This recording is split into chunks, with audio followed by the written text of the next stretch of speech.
all! Welcome to another exciting episode of the OFW Diaries podcast, where we delve into the inspiring journeys and remarkable stories of our fellow overseas Filipino workers. I'm your host, Jem Reyes, and I'm thrilled to bring you another captivating episode filled with valuable insights and empowering narratives. So today, we have a very special guest joining us. She is a graduated assistant professor of economics and entrepreneurship, a 15-year overseas Filipino worker, and a successful entrepreneur with over 13 years of experience. Please give a warm welcome to Dr. Eileen Valian A. Magana. Taps clap. Yeah. Thank you. Welcome, Dr. Eileen, to my podcast, the OFW Diaries. My pleasure, Miss Jem Reyes. My pleasure, and thank you so much for having me dito sa ating OFW Diaries. OFW. Podcast, yes. OFW Diaries. Overseas Filipino Workers yes. Diaries. So, this includes everything about sa buhay natin. Yes, sa lahat po ng mga OFW dito sa Bahrain at the same time sa buong mundo na rin. So marami po kasi tayong mga kakilala na hindi lang naman naka-base dito sa Bahrain. So yung iba nating mga kakilala, dating estudyante, invited them also to join me on my podcast. So meron tayong podcast. Look, Eileen, your journey as a OFW and entrepreneur is really truly remarkable, right? And then could you tell us a bit of how your experience as an OFW influenced your decision to venture into entrepreneur? That's excellent. Magandang tanong yan. Para ang maisasagot ko ay I can also share to our listeners saka sa viewers natin for this OFW Diaries and also for your followers, Miss Jem. Alam ko marami yan. So, being OFW, I started when I came. Actually, I was a professor for 20 years sa Philippines. So, I've been teaching economics, marketing, finance, startup business sa atin. So, ang sabi ko, ayaw ko nang magturo. Because I was curious about doon sa tinuturo ko na marketing at saka advertising. I was curious bakit parang ang mahal-mahal ng mga binabayad ng mga advertisers. So, I wanted to work in a marketing agency. Fortunately, pagdating ko sa Bahrain, yun ang hinanap ko talaga. And I was able to have a marketing manager position. Yun yung sa Pinnacle Advertising. So, ang ginawa ko doon, na-enjoy ko kasi nasubukan ko nakapunta sa loob ng mga art room ng Batelco, ng Philips. So that was what Promo year? 7, that was 2003. So yung mga viewers ko na lang ang bahalang mag-calculate. Diba? Ganun yata yun daw. Hello po sa mga kaedad. So going back, paano ko po napunta dito sa Bahrain pala? So medyo mag-reminisce muna tayo ng ating mga throwback. history yan. Throwback Parang muna tayo. Tuesday throwback. Yes. Or Thursday Para throwback. at least alam ng ating mga viewers and listeners kung paano ka nakarating ng Bahrain. Actually, ayan yung as you know how to submit to your husband. Yan ang sagot. Kasi he was working in Saudi and nag-move kami ng Bahrain. So, sumama ka, then I was actually teaching already in Saudi kasi andun siya. Maganda na yung position ko doon. Then we moved to Bahrain. So I don't know kung meron pa ba akong mapapasukan kaagad na work. Kasi ako, pag isang buwan wala akong work, feelings ko I'm useless. Honestly, if I am not earning at that month, since I was 16 years old, I thought I'm useless. So I was worried, sabi ko, pero sige, with prayers, immediately yun ang decision ko, I don't want to apply sa school or sa university doon muna ako sa marketing na position, which is marami kasi that time. So, dapat marketing manager. So, yun ang napuntahan ko. So, naging OFW ako as a marketing manager. And fortunately, ang Al-Ayam publication, sila ang nagbigay sa akin ng visa. Because I was a contributor writer din ng Middle East Abante. Writer din pala si Dr. Medyo, syempre, teacher ka, so nakakapagsulat-sulat tayo. Diba? So, just try to enhance the skills that you think you can. Okay, kung saan ka talaga mag-excel. So, mamaya sa topic natin, malalaman nila ngayon kung saan talaga ako mag-excel. So, ang susunod ko naman na tanong sa iyo po, yung business mo, Eagle Mind Consultancies Company WLL has been thriving, offering strategic insights and guidance to individuals and organizations. So, can you share how the idea for your consultancy was born and the vision behind it? That's exactly what I'm saying nung sinabi ko na where will I excel? So, tamang-tama din sa second question mo, Ms.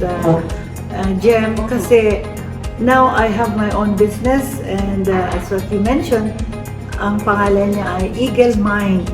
See? So, ang Eagle Mind. Eagle Minds, di ba?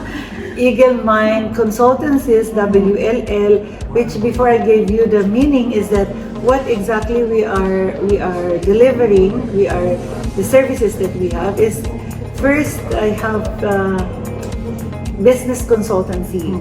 I'm helping startups. I'm helping the entrepreneurs when they have their CR, may CR na sila, ay tinutulungan namin sila to prepare their own business plan, to ideate, yung nag-ideation pa sila, nung iisip pa sila ng kanilang business or habang binubuo pa nila ang ideas nila para magkaroon sila ng business. Yan po ang services ng aking Eagle Mind. And then, since allowed dito sa Bahrain ang isang licensed na business to have 3 line of services. So, consultancy, business consultancy first. Second part ng business ko ay ang marketing and promotion, which we can market products of Philippines to Bahrain and products of the world to Bahrain, that we can do that. And the third one is on my expertise again sa academics, which is other education, that I can have a business or to develop a training design, to run a workshop, to organize seminars. Maybe you have some ideas. Yes, I have a lot of ideas about trainings, of course. Baka yung mga nanonood din natin, mga kasama natin dito sa Bahrain, or even from other parts of Middle East, if you want to have an event and you want to showcase some of your ideas, pwede ho namin kayong tulungan to have a permit to have your event here sa Bahrain.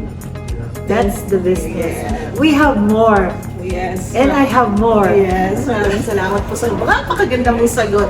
So going back naman sa mga obstacles and challenges na meron na nakuha mo sa business mo, ano po yung pwede mong i-share sa ating mga audience?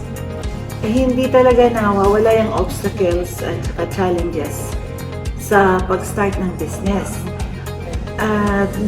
It was not very much very problematic on my side kasi na-expose na ako sa entrepreneurial ecosystem.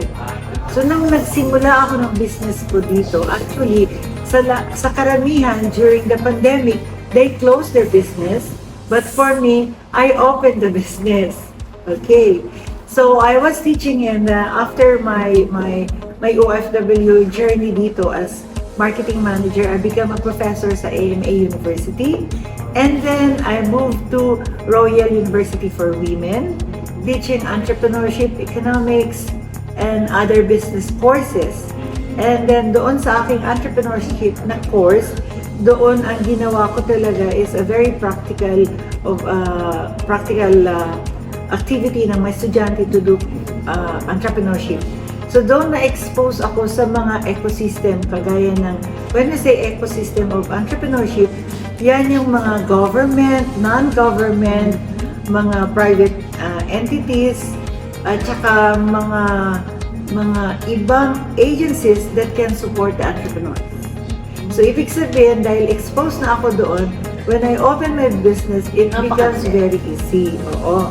And another thing is that, meron na akong experience din because I am a business coach ng United Nations. So, marami na akong natututunan din sa kanila, paano sila nag-start ng business nila. While I'm teaching, do you know that I'm also learning? Yun ang pinakamaganda. Habang nagme-mentor ako, natututo din ako doon sa aking mentees. Habang nagtuturo ako sa estudyante, natututo din ako sa kanila. So all of this, habang nagtatrabaho ako sa university, sa marketing, ang ginawa ko, hindi ako nag-complain sa sweldo. Dahil alam ko na mas marami akong ma-intake doon sa experience. So if I open my business, that's where my expertise is. At saka yun ang gusto kong gawin din. Of my retirement age, doon yun nagsimula. So hindi siya masyado. Pero ang nakita kong mahirap sa mga baguhan is yung how they will start. Yes. And how they will identify their specific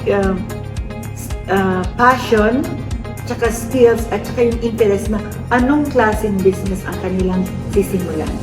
Ang isang problema ng entrepreneur sa pagsisimula ay marami siyang ideas. Hindi niya alam kung ano ang gagawin niya. So here we are sa Eagle Mind Consultancies, we guide you on what exactly. From day one. Yes. To the last. Yes. Kasi doon, i-guide namin kayo kung kasi iti-test namin kayo sa interest mo at saka available resources, available ecosystem that will support you. Diba? Napakaganda. Very inspiring yung mga sinasabi mong advice. Package na yun. Yes. So, embrace failures as a stepping. That's exactly another thing. So, kailangan talaga natin na, ano ba sa Tagalog yun, yakapin ang pagkakamali o yung mga, syempre di ba sa business naman marami po talagang mga pagkakamali ka na hindi mo alam, kaya na dapat pumapasok si Eagle Mind. Yun. Kasi ang tawag dyan ay risk management. Kaya tayo nagkakaroon ng business plan. Kasi sa business plan, naka-integrate yung risk management. Kung baga sa fino-forecast na natin ang mga darating na risk, so nakakapaghanda na tayo. Kumbaga sa bahay, meron tayong dapat na blueprint. Para alam natin kung nasaan. Alam natin kung ano yung masisira. Tama ba? Yun ang suggestion ko sa mga magsisimula ng business, magkaroon talaga kayo ng plano. So, lahat naman ng activity ng buhay natin, nagpaplano. Magpapakasal, magpaplano. Mag-aaral, magpaplano. Di ba? So, mag-business kayo, kailangan nyo rin talaga magplano. Hindi tayo pwede yung mag-business tayo na go with the flow. O yung just jump into the water kaagad, pwede naman. Pero 1 in a million yung magiging successful. Especially ngayon na very competitive na ang market. Noon, nung unang panahon natin, basta gusto kong mag-business. Pwede na, basta may pera ka. Oo. So ngayon, kasi kailangan mo malaman ang competitors mo. Kailangan mo malaman kung ano mga estratehiya mo. So you must be very vigilant sa kapaligiran mo. So remember guys, every experience counts. Tama, di ba? So you mentioned po about putting up a group. Can you elaborate on your plans and the vision behind the group that you want to do? Actually, yung idea to start a group or start an entrepreneurship council or entrepreneurship society, it all started because I saw you guys. Okay. Nakita ko kasi ang mga Filipinos na very potential. Okay? Young, at mga old na marami silang potential to have a business. And aside from that, marami akong nakitang Filipino dito sa Bahrain na marami ng business. Okay. Opo. So, ang naisip ko, why not join together a force para makapag-network sa isa't isa, makapag-share ng experience, makapagturo sa atin for a growth, at makapag-welcome ng next generation, to welcome them, to share them our ideas, experience na pwede na nilang gawing ticket for them para nagsimula sila ay less na yung problem. May karoon pa rin kayo ng problem. The fact is na mayroon kayong mga mentors, mayroon kayong mga references, so magiging ready na kayo doon sa mga darating na bagyo, unos, kung ano man dyan. Yung mga storm na tinatawag. Para Kagaya yung mga problema rin na ng mga individual, di ba po? Yes. Kung walang magka-guide sa'yo, walang magbibigay sa'yo ng mga advices, I think may hirapan ka. We all need mentors. Kahit ako, I'm already doing a mentorship, I still have 3 or 4 advisors. Tinatawagan ko sila, okay. So, may libre, mayroong with pay. So, ganun lang.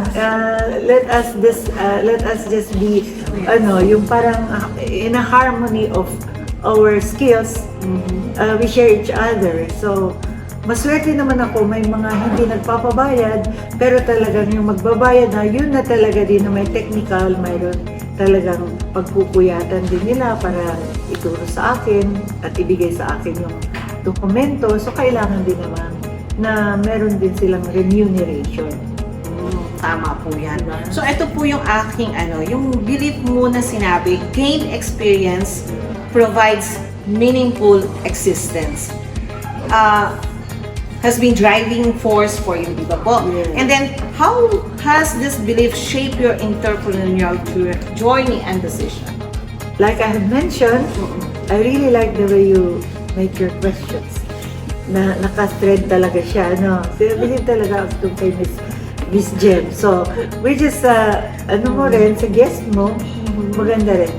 Kasi we're focused with that. So, I think you referenced that from my, the one that I sent you for my bio. When I was a speaker in Vistaland, presentation nila doon, may marketing forum sila. So I said, through experience, we really gain a lot of knowledge. Na mas marami din tayo makikita where we can have our source of knowledge. But ang experience kasi, andun ka part and parcel ka. You are the actor during that experience. So, na-embrace mo talaga siya. So, you learn a lot from that. Kasi merong touch, merong feel, merong emotion doon sa experience na yun. So, yun na yun ang magiging driving force mo for your growth. So, ibig sabihin, pag nakapag-experience ka ng masakit, di syempre, ano nangyayari? pag masakit na yun, gusto mo pa bang ulitin na masakit na naman? Hindi na. So, you learn from your mistakes. Okay? Instead of being sad or desperate or yung tinatawag nyo ngayong mga millennials na depression. Hindi ako millennials, ayun siyang millennials. Di ba? Hindi ko alam yung tawag sa aking generation. Doon kasi sa aming panahon, pag malungkot ka, hindi naman depression ang tawag doon. Anong tawag po? Hibang lang na hibang. Nahibang? Mas malupit yun, nahibang. Oo, pero ngayon, actually, that's what I'm telling you. I learn more if there's humor. Okay? So that's the one I'm saying that sa sagot mo na through experience. Kasi yung mga factors doon sa experience na yun, kumbaga sa pelikula, nandun ka, ikaw ang writer, ikaw ang director doon, ikaw pa rin ang actor, pwede bang ikaw ang bida, ikaw pa rin ang kontrabida. Yes. So, in that sense, yung context, yung essence ng experience na yun, yun ang magagamit mo ngayon for you to grow and for you to avoid not to that experience. Instead, ang tingnan mo yung naging positive where you can feel. Next question. What do you envision for the future of Eagle Minds Consultancies? And the group, of course, that you're planning to establish, and what the impact do you hope to make it in the business community and beyond. Yes. So, UNIDO. So, UNIDO means, ano po mean? United Nations Industrial Development Organization. Fortunately, nakuha, I was hired as a business mentor, business coach sa United Nations in Bahrain. So, initially, hindi pa ako remunerated. Okay? Hindi ba monetize, how do you call it? Monetization. Hindi pa na-monetize ako noon. Kasi when I gave my services to UNIDO entrepreneurs, that was the time, I was giving already my presentation to them about business planning. So, when in-invite ako ni Dr. Hashim, yung head ng United Nations dito, I was explaining to the delegations of Chinese. So, parang na-impress siya doon sa mga presentation ko sa kanila. When I went out from the presentation room, pinag-sign ako ng contract na okay, so nandun na ang amount ng offer. At ang pinakamaganda pa doon, ang sabi sa akin, create your own job description. And let us know what date and time you can come. Because that time I was still teaching sa university. So, alam nila na meron talaga akong Experience. Meron akong ginagawa as a full-time job and my experience. Maybe because doon sa present ko na prepare na business plan, financial growth, business growth, doon sila parang na-attract yung impression nila doon sa business growth. Kasi yun ang na-discuss ko, mostly business creation, marami na. Doon sa business growth. Ngayon, ang in-integrate ko is business continuity. Okay? Business continuity kasi kagaya nung bigla tayong ng pandemic. So, hindi mo alam, will I continue or not? So, meron yung business continuity. So, sustainability. Parang nag-extend. Nagte-thank you ka na, nag-extend pa. Yeah, okay lang yan. Okay lang po yan. So, thank you po again, diba? Napakaganda. Very inspiring. And to our dear listeners, and thank you for joining us to this wonderful episode again of the OFW Diaries podcast. Stay tuned for more inspiring stories from our fellow OFW itself. And remember, the journey may be challenging, but with determination and the right mindset, we can achieve greatness. Goodbye to everyone. Until next time. There is Bye. more.